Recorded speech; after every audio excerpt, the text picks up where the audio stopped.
Good morning, friends.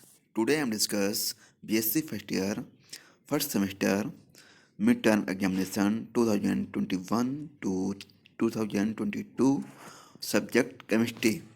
तो यहाँ पर मिड टर्म एग्ज़ाम जो हुए थे उसमें जो हमारा क्वेश्चन पेपर आया था उसको हम यहाँ पर सॉल्व करेंगे और यहाँ पर इन क्वेश्चनों को बहुत ही अच्छी तरीके से यहाँ पर देखेंगे। तो यहाँ पर जो इस पेपर में टर्म एग्जामिनेशन में जो पेपर आया था उसकी जो टाइमिंग थी वो 90 मिनट की थी यहाँ पर, और मैक्सिमम जो स्कोर था या मैक्सिमम मार्क 20 नंबर का था। तो यहाँ पर जितने भी क्वेश्चन आए थे वो सभी क्या थे, कंपलसरी थे। तो यहाँ पर नोट भी दिया गया है, ऑल क्वेश्चंस आर कंपलसरी।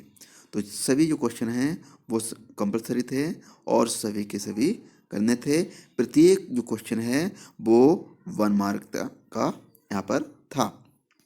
तो देखते हैं यहाँ पर क्वेश्चन की पहली कड़ी जो है क्वेश्चन नंबर 1। तो यहाँ पर दिया है विच of the following quantum numbers can distinguish between two electrons present in the same orbital. तो यहाँ पर बताया गया है किसी भी एक ही ऑर्बिटल में दो इलेक्ट्रॉन भरने की जो प्रक्रिया है वो कौन सी क्वांटम संख्या में दर्शाई गई है। उसमें दिया है नंबर 1 है यहाँ पर कि एजीमुथल क्वांटम नंबर है, कि मैग्नेटिक क्वांटम नंबर है, कि प्रिंसिपल क्वांटम नंबर है, कि स्पिन क्वांटम नंबर है। यहाँ पर जो एजीमुथल क्वांटम नंबर है, मैग्नेटिक क्वांटम नंबर है, प्रिंसिपल क्वांटम नंबर है और स्पिन क्वांटम नंबर है। तो हमें पता होना चाहिए कि जो क्वांटम संख्याएं हैं वो 4 प्रकार की होती हैं। सबसे पहले प्रिंसिपल क्वांटम नंबर, फिर होता है एजीमुथल क्वांटम नंबर और फिर आता है मैग्नेटिक क्वांटम नंबर और लास्ट में स्पिन क्वांटम नंबर। तो यहाँ पर जो स्पिन क्वांटम नंबर्स होते हैं, स्पिन क्वांटम नंबर हैं, उसके कोष में क्या है, 2 इलेक्ट्रॉन यहाँ पर रह सकते हैं। तो कहने वाला ये है जो स्पिन स्पिन क्वांटम नंबर होती है उसमें एस में एक प्लस 1/2 या प्लस माइनस 1/2 इलेक्ट्रॉन्स रह सकते हैं। तो जो एस है, एस को हम कहते हैं स्पिन क्वांटम नंबर। तो एस को स्पिन क्वांटम नंबर बोलेंगे। तो यहाँ पर जो हमारा राइट ऑप्शन हो जाएगा वो हो जाएगा यहाँ पर ऑप्शन नंबर 4। तो ये ऑप्शन नंबर 4 है, वो यहाँ पर राइट आंसर होगा। नेक्स्ट क्वेश्चन देखते हैं। यहाँ पर दिया है when the value of n equal to 2 small m can be. तो यहाँ पर जो n इक्वल टू 2 दिया है उसके लिए मैग्नेटिक क्वांटम नंबर m पूछा गया है कि इसकी वैल्यू क्या होगी। तो यहाँ पर हम देखेंगे कि अगर n इक्वल टू 2 होता है तो l इक्वल टू क्या होगा, 0 1। तो m बराबर यहाँ पर क्या होगा, 0 कामा +1 0 और -1। तो यहाँ पर ये कितनी संख्या हुई, 0 +1 0 -1। तो यहाँ पर जो m की जो वैल्यू होती है वो टोटल कितनी हुई, 1 2 3 4। तो यहाँ पर ऑप्शन नंबर हमारा 3 इसका राइट आंसर होगा। तो ये हमारा राइट आंसर है यहाँ पर ऑप्शन नंबर 3। नेक्स्ट क्वेश्चन देखते हैं। विच of the following has the highest second ionization potential. तो यहाँ पर कहा गया है कि ऐसा इनमें से जितनी भी ये दिए हैं नाइट्रोजन कार्बन, यहाँ दिया गया है नाइट्रोजन कार्बन ऑक्सीजन फ्लोरीन, इनमें से किसकी हाईएस्ट सेकेंड आयोनाइजेशन पोटेंशियल होती है। और यहाँ पर मैं आपको बता देना चाहता हूँ कि जो आयोनाइजेशन पोटेंशियल है उसी को हम कहते हैं आयोनाइजेशन एनर्जी। तो दोनों सेम होती हैं। तो सबसे पहले हम यहाँ पर देखेंगे कि जो नाइट्रोजन है उसका सबसे पहले हम करेंगे इलेक्ट्रॉनिक विन्यास। तो क्या होता है 1s2 2s2 2p3।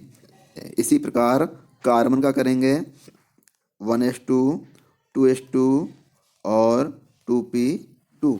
इसके बाद ऑक्सीजन का करेंगे 1s2 2s2 और 2p3। 4। इसके बाद देखेंगे फ्लोरीन का, तो यहाँ पर 1s2, 2s2 और 2p5। तो ये इनके इलेक्ट्रॉनिक कॉन्फ़िगरेशन होते हैं। अगर यहाँ पर हम एक एक इलेक्ट्रॉन को यहाँ से निकाल दें, प्रत्येक इलेक्ट्रॉन के बाहरी कोश से अगर एक एक इलेक्ट्रॉन निकालते हैं तो यहाँ पर हमें जो प्राप्त होता है वो हम देखते हैं। यहाँ पर है 2p3, 2p4, वो 2p2, 2p4, 2p5। तो हम देखेंगे यहाँ पर अगर हम इनके बाहरी कोश से एक एक इलेक्ट्रॉन निकालते हैं, नाइट्रोजन के बाहरी कोश से अगर एक इलेक्ट्रॉन हम निकालते हैं तो यहाँ पर क्या बचता है, 1s2, 2s2 और 2p2। कार्बन के बाहरी कोश में क्या बचेगा, 1s2, 2s2 और 2p1। यहाँ पर ऑक्सीजन के केस में 1s2, 2s2 और 2p3। फ्लोरीन के केस में 1s2, 2s2 और 2p4, 2p4 बचा। तो यहाँ पर देखते हैं कि ये जो 2p2 है ये भी उसमें ना तो फुल फिल है और ना ही तो हाफ फिल है, जबकि यहाँ पर ये कहने मतलब ये है, यहाँ पर जो ऑक्सीजन है उसमें जो बाहरी कोश है वो हाफ फिल है, क्योंकि p ऑर्बिटल में 3 इलेक्ट्रॉन जब भरे होते हैं तो उसे हाफ फील्ड कहते हैं। और हाफ फील्ड क्या है, मोर स्टेबल होता है, स्थायी होता है। तो हमारा जो राइट आंसर होगा यहाँ पर वो ऑप्शन नंबर 3 हो जाएगा कि जो हमारा हाईएस्ट सेकेंड आयोनाइजेशन पोटेंशियल होता है वो ऑक्सीजन की होती है। नेक्स्ट क्वेश्चन देखते हैं, Z effective for valence electron in calcium. तो यहाँ पर Z effective for balance electron in calcium. तो यहाँ पर जब हम कैल्शियम का बैलेंस, कैल्शियम में जो बैलेंस इलेक्ट्रॉन के लिए हम जेड इफेक्टिव निकालते हैं तो यहाँ पर उसका जो आंसर आता है वो आता है 2.5, 2.85 आता है यहाँ पर। तो यहाँ पर हमारा सेकंड ऑप्शन जो होगा वो राइट आंसर हो जाएगा। नेक्स्ट क्वेश्चन देखते हैं, ceiling effect across the period. तो कहने वाला ये है जो सीलिंग इफेक्ट है वो अक्रॉस द पीरियड क्या होगा। यहाँ पर दिया है increasing, decreasing, remains constant, can not be find. तो यहाँ पर ये 4 ऑप्शन दिए हुए हैं, इनमें से कौन सा ऑप्शन यहाँ पर सही होगा। तो ceiling effect across the period यहाँ पर होता है वो क्या होगा, वो होता है रिमेन कॉन्स्टेंट। तो थर्ड ऑप्शन यहाँ पर राइट आंसर हो जाएगा। नेक्स्ट क्वेश्चन देखते हैं, which one determine the overall performance of a computer. तो यहाँ पर बताया गया है कि जो कंप्यूटर के ओवरऑल परफॉर्मेंस करती है उनमें सीपीयू है कि एएलयू है कि कंट्रोल यूनिट है कि आलापदेज है। तो यहाँ पर सीपीयू का मतलब है सेंट्रल प्रोसेसिंग यूनिट, एएलयू का मतलब है अर्थमेटिक लॉजिक यूनिट और कंट्रोल यूनिट आलापदेज, इनमें से सभी।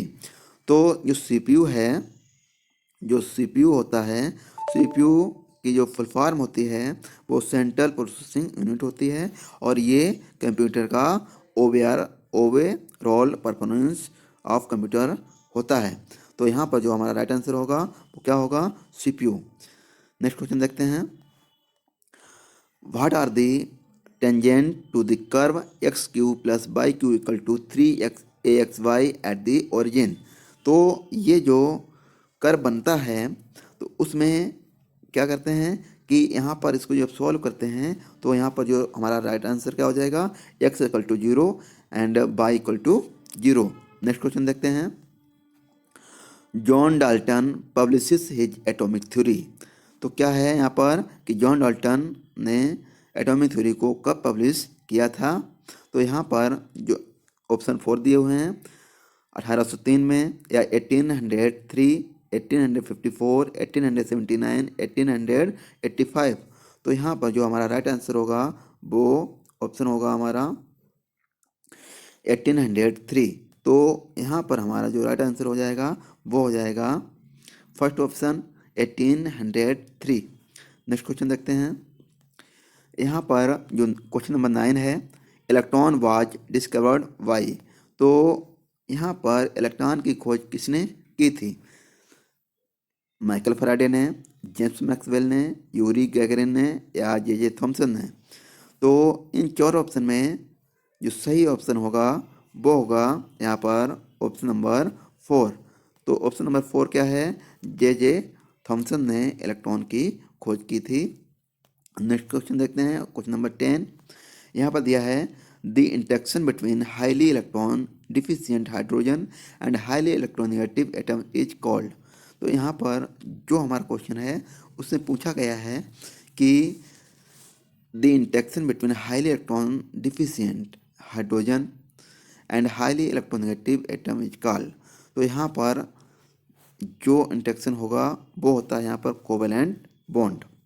क्या होगा यहाँ पर? Covalent bond. Option number A हमारे यहाँ पर राइट आंसर हो जाएगा। नेक्स्ट क्वेश्चन देखते हैं, electronegativity of hydrogen and fluorine are 2.1 and 4.0 respectively. Calculate the percentage ionic character in HF। तो यहाँ पर electronegativity of hydrogen and fluorine की जो दिया हुआ है इसको परसेंटेज आयनिक करेक्टर में यहाँ पर निकालना है। तो यहाँ पर इसको हम देखेंगे कि जो परसेंटेज ऑफ आयनिक करेक्टर होता है, आयनिक करेक्टर बराबर क्या है यहाँ पर काई। सबसे पहले हम देखेंगे यहाँ पर 16 और यहाँ पर काई ए माइनस काई वी प्लस यहाँ पर आएगा। और प्लस कहने का मतलब है कि ये जो प्लस होगा उसके बाद लिखेंगे यहाँ पर 3.5 काई, सॉरी यहाँ पर इस तरह ना होकर ये होगा काई बी माइनस काई ए प्लस 3.5 काई बी माइनस काई ए स्क्वायर। और इस फार्मूले में ये जो हम वैल्यू लिखेंगे जो दी गई है, तो यहाँ पर हम देखते हैं कैलकुलेट करेंगे 16 और यहाँ पर लिखेंगे क्योंकि काई बी है हमारा 4.0 माइनस 2.1। तो यहाँ पर प्लस करेंगे और लास्ट में लिखेंगे यहाँ पर 3.5, यहाँ पर करेंगे 4 माइनस 2.1 का स्क्वायर।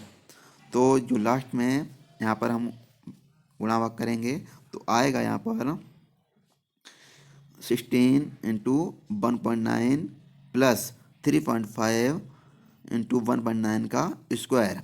तो उसको जब हम कैलकुलेट करेंगे तो यहाँ पर लास्ट में जो आता है वो आएगा 43.035, जो कि लास्ट में 43% यहाँ पर होगी, जो कि इस ऑप्शन में नहीं दिया गया है।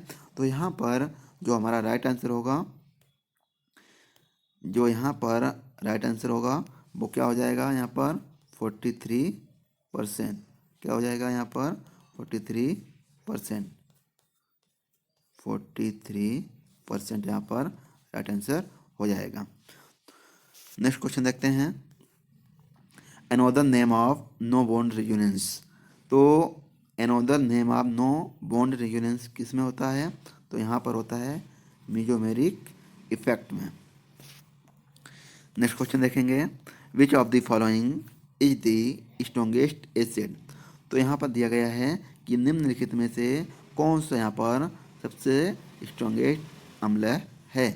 तो दिया है यहाँ पर, पहला दिया है यहाँ पर मोनोक्लोरोएस्टिक एसिड, यहाँ पर दिया है क्लोरोप्रोपियोनिक एसिड, दिया है क्लोरो ब्यूटोनिक एसिड और दिया है एस्टिक एसिड।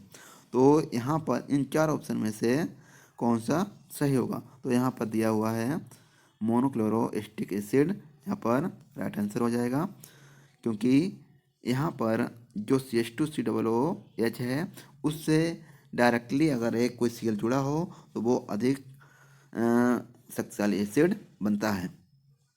अगर CH3COOH, तो अगर ये एसिटिक एसिड है, ये वीक एसिड होता है। इसके प्रत्येक हाइड्रोजन को अगर क्लोरीन से हम रिप्लेस कर दें, हटा दें, तो यहाँ पर ये सबसे अधिक शक्तिशाली एसिड बन जाता है। जैसे देखते हैं एक बार, अगर यहाँ पर CL3COOH ये सबसे अधिक शक्तिशाली होगा। और किसमें, जैसे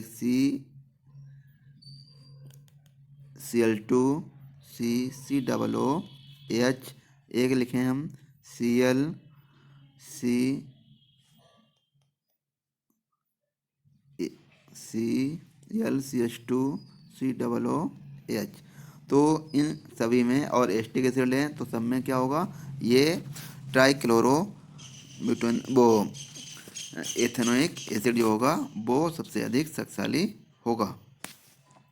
आगे देखते हैं हम, which compound does not show keto enol tautomerism. सबसे पहले हम समझेंगे कि कीटो इनोल टॉटोमेरेज क्या होता है। जब किसी यौगिक के मॉलिक्यूलर फार्मूले में कीटो इनोल दोनों ही संरचनाएं संभव हों तो उसे हम कीटो इनोल टॉटोमेरेज कहते हैं।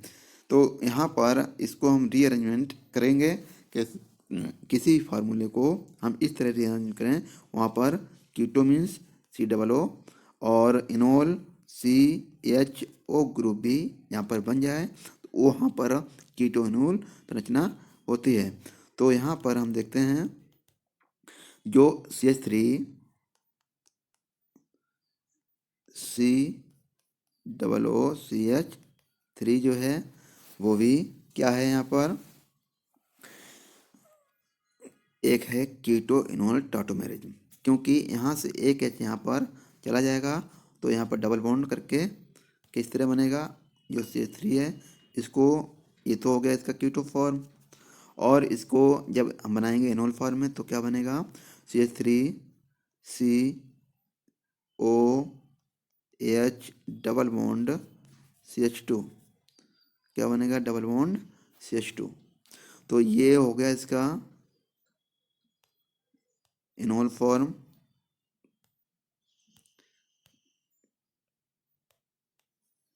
ये हो गया इसका इनोल फॉर्म, इसे कहेंगे हम इनोल फॉर्म। तो यहाँ पर इसी तरह हम सभी देखेंगे कि किसमें, तो यहाँ पर जो एसीटोन है इसमें भी कीटो इनोल टॉटोमेरेज पाया जाता है। और एथिल एसीटो एसीटेट जो सेकंड है हमारा, इसका नाम है एथिल एसीटो एसीटेट, इसमें भी कीटो इनोल जो है टॉटोमेरेज पाई जाती है। उसके बाद दिया है मेथिल एसीटो एसीटेट, तो यहाँ पर इसमें भी कीटो इनोल टॉटोमेरेज पाई जाती है। जबकि जो एथिल अल्कोहल है इसमें कीटो इनोल टॉटोमेरेज नहीं पाई जाती है। तो यही यहाँ पर राइट आंसर होगा। नेक्स्ट क्वेश्चन देखते हैं, द एब्सोल्यूट कॉन्फ़िगरेशन इज। तो यहाँ पर ये जो ऑप्शन दिया हुआ है, क्वेश्चन दिया हुआ है द एब्सोल्यूट कॉन्फ़िगरेशन इज, तो यहाँ पर CH2OH करके इस तरह इसमें RS पूछा गया है कि R और S पोजीशन किस में बनेगी। तो सबसे पहले हम देखते हैं कि ये जो संरचना है, पहले उसमें देखेंगे कि S क्या है और R क्या होती है। तो यहाँ पर हम देखेंगे कि जो S अगर बनेगा तो S मीन्स क्या है, होता है सनिस्टर, सनिस्टर होता है, सनिस्टर मीन्स होता है लेफ्ट। और जो R होता है वो रेक्टस होता है, और रेक्टस मीन्स होता है यहाँ पर राइट मीन्स सीधे। तो जब यहाँ पर यस होगा, सनिस्टर होता है, तो यहाँ पर उसमें क्या होता है कि लेफ्ट मतलब कि एंटी क्लॉक वाई डायरेक्शन में यहाँ पर जो चक्र बनेगा, और जब राइट होगा तो यहाँ पर क्लॉक वाई डायरेक्शन में यहाँ पर नंबरिंग होगी। जैसे कि हम यहाँ पर देखते हैं कि जो हमारा CH2OH और ये क्या है, यहाँ पर एक चीज़ और, इसको हम यहाँ पर इस तरह देखेंगे कि इनमें ये जो बीच वाला होता है ये कायरल कार्बन कहलाता है। क्या कहलाता है? ये कहलाएगा कायरल कार्बन। क्या कहलाएगा? कायरल कार्बन कहलाता है। और ये भी कायरल कार्बन कहलाता है। कायरल कार्बन क्यों कहलाता है? कि ऐसा कार्बन जिस पर डिफरेंट डिफरेंट समूह जुड़े हों तो उन्हें हम कायरल कार्बन कहते हैं। तो यहाँ इस कंपाउंड में दो कायरल कार्बन है, पहला और दूसरा। तो यहाँ पर कायरल कार्बन ये दो होंगे। अब हम देखते हैं कि कायरल कार्बन फर्स्ट जो है उसमें कौन सा कॉन्फ़िगरेशन होता है। तो यहाँ पर हम देखते हैं कि ये जो फर्स्ट है कायरल कार्बन ये वाला, इस पर कौन सा कॉन्फ़िगरेशन होता है। और कॉन्फ़िगरेशन के लिए सबसे पहले हम ऐसे एलिमेंट तत्व या एटम को चुनते हैं जिसकी या प्रायोरिटी देते हैं जिसकी जो एटॉमिक नंबर होता है वो हाईएस्ट होता है। तो अगर उसमें हाईएस्ट क्या नाम कॉन्फ़िगरेशन मतलब कि एटॉमिक नंबर नहीं होगा तो उसे हम सेकंड प्रायोरिटी देते हैं।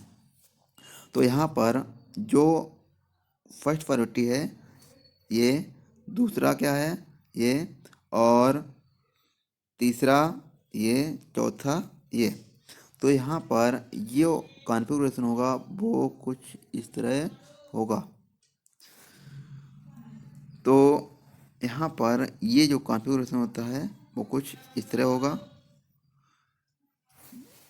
सॉरी, ये इधर से ना होकर, एक मिनट, ये जो कायरल कार्बन है क्योंकि दूसरे कार्बन पे इस पर CH2O जुड़ा है और इस कार्बन से Br जुड़ा है तो हमें इनको भी देखना है कि उससे जुड़ा हुआ कौन सा कंपाउंड होता है। तो दूसरा नंबर हमारा ये कार्बन, तीसरा ये है, चौथा ये है। तो यहाँ पर जो रोटेशन होगा वो कुछ इस तरह होगा, इस तरह होगा। तो यहाँ पर जो हमारा कॉन्फ़िगरेशन होता है वो इस प्रकार का होगा। अब हम देखेंगे कि कार्बन नंबर 2 इस पर कौन सा कॉन्फ़िगरेशन होता है। तो यहाँ पर ब्रोमीन जुड़ा हुआ है, ब्रोमीन को हम प्रायोरिटी 1 देंगे। इसके बाद हम प्रायोरिटी देते हैं इस जो कार्बन से दूसरा जुड़ा कार्बन, इसको सेकंड प्रायोरिटी देंगे, और इसको 3 और इसको 4। तो यहाँ से ये जब इस तरह आएगा तो यहाँ पर R कॉन्फ़िगरेशन होगा।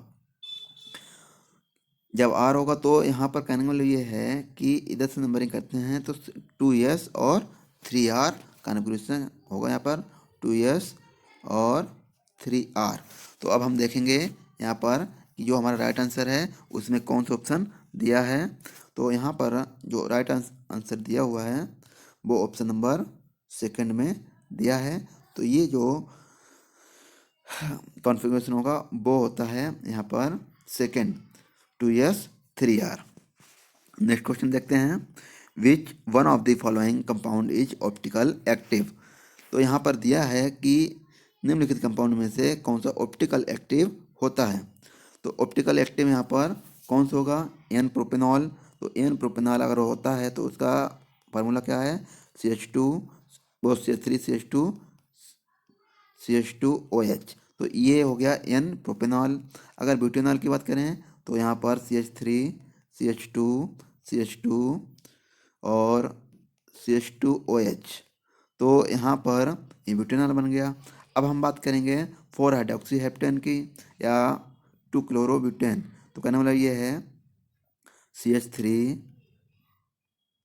CHCl CH2 और CH3। तो यहाँ पर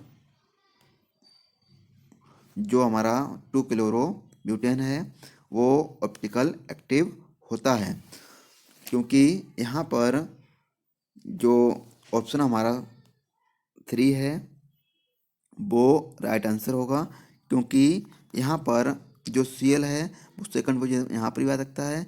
और इसको जब रोटेट करा के इधर हम आधा को लें दूसरा घुमाएं तो यहाँ पर भी ये Cl आ सकता है, इधर भी सेकंड पोजीशन पे आ जाएगा। तो ऑप्टिकल एक्टिव हमारा 2 क्लोरोब्यूटेन होता है। नेक्स्ट क्वेश्चन देखते हैं, the hybridisation present in CH4H। तो कहने का मतलब ये है कि मेथेन, CH4 को हम कहते हैं मेथेन, तो मेथेन में हाइब्रिडाइजेशन उपस्थित है। कौन सा हाइब्रिडाइजेशन होता है? sp3 होगा, sp2 होगा, sp होगा, या कोई नहीं होगा। तो कहने का मतलब ये है कि यहाँ पर मेथेन पर जो हाइब्रिडाइजेशन होता है क्या होगा? सबसे पहले हम कार्बन का इलेक्ट्रॉनिक कॉन्फ़िगरेशन करते हैं 1s2, 2s2 और 2p2। तो इसके बाहरी कोष में कितने इलेक्ट्रॉन हैं? 2 और 2 4। तो कार्बन का जो इस तरह बनेगा, इसमें 2 इलेक्ट्रॉन तो इसमें फिल हैं और इसमें एक और एक, तो यहाँ से एक इलेक्ट्रॉन एक्साइट होकर यहाँ आ जाएगा। तो अगले स्टेज में जब आ जाएगा तो चारों स्टेज में यहाँ पर एक एक इलेक्ट्रॉन हो जाएगा, और इन्हें फिल करने के लिए हमें 4 हाइड्रोजन की आवश्यकता होती है। तो अगले स्टेज में क्या बनता है? इस तरह यहाँ पर जो इलेक्ट्रॉन हैं दो दो, एक मिनट, कुछ से दोबारा से बनाते हैं। यहाँ पर ये जो है s ऑर्बिटल है और ये यहाँ पर p, एक इलेक्ट्रॉन ऊपर सबसे पहले, तो इस तरह, क्योंकि जो नीचे वाले इलेक्ट्रॉन हैं वो इनमें क्या दिए हैं? हाइड्रोजन के इलेक्ट्रॉन होते हैं। तो यहाँ पर एक s और 3 p, कहने का मतलब ये है एक s और 3 p कच्चे मिलकर एक टेट्राहेड्रल संरचना बनाते हैं। तो टेट्राहेड्रल संरचना जब बनती है तो यहाँ पर टेट्राहेड्रल की संरचना बनेगी तो कितनी बनती है? एक s और 3p, सॉरी, एक s और 3p। तो यहाँ पर जो संरचना होगी वो हाइब्रिडाइजेशन होगा। यहाँ पर क्या होगा? sp3 हाइब्रिडाइजेशन होता है मेथेन में, और उसकी संरचना होती है टेट्राहेड्रल। कितनी होती है? टेट्राहेड्रल। नेक्स्ट देखते हैं, the hybridisation present in PCl5H। तो यहाँ पर जो PCl5 में हाइब्रिडाइजेशन की उपस्थिति है कौन सा होगा? जिस तरह मैंने अभी मेथेन का समझाया ठीक उसी तरह PCl5 का भी यहाँ पर होता है। तो यहाँ पर फास्फोरस का एक मतलब कि जो बाहरी कोष में इलेक्ट्रॉन होते हैं, तो यहाँ पर जो संरचना होती है वो यहाँ पर sp3d होगा। तो ऑप्शन यहाँ पर हमारा option 3 is the right answer. का sp3d होता है, जिसमें एक s, 3p और एक d कक्षक आपस में मिलकर एक संरचना बनाते हैं। तो इसे हम sp3 हाइब्रिडाइजेशन कहते हैं। नेक्स्ट क्वेश्चन देखते हैं, the coordination number of oxygen in ice is. तो यहाँ पर बर्फ में ऑक्सीजन की जो कोऑर्डिनेशन संख्या होती है वो कितनी होगी? क्योंकि वाटर जो है वाटर से मिलकर बर्फ बनी होती है। तो वाटर की जो संरचना होती है वो इस टाइप की होती है, जिसपे 2 लोन पेयर भी होते हैं। तो ये वाटर की संरचना है। इसी तरह इस पर कुछ इस तरह संरचना बनेगी कि इससे कम से कम 4, इसकी जो कोऑर्डिनेशन संख्या है वो कम से कम 4 ऑक्सीजन से जुड़ जाते हैं। जैसे कि यहाँ पर O और इससे हाइड्रोजन होगा, तो इस तरह एक 4 संरचना बनेगी। और यहाँ पर जो राइट आंसर होगा वो होगा ऑप्शन नंबर 3।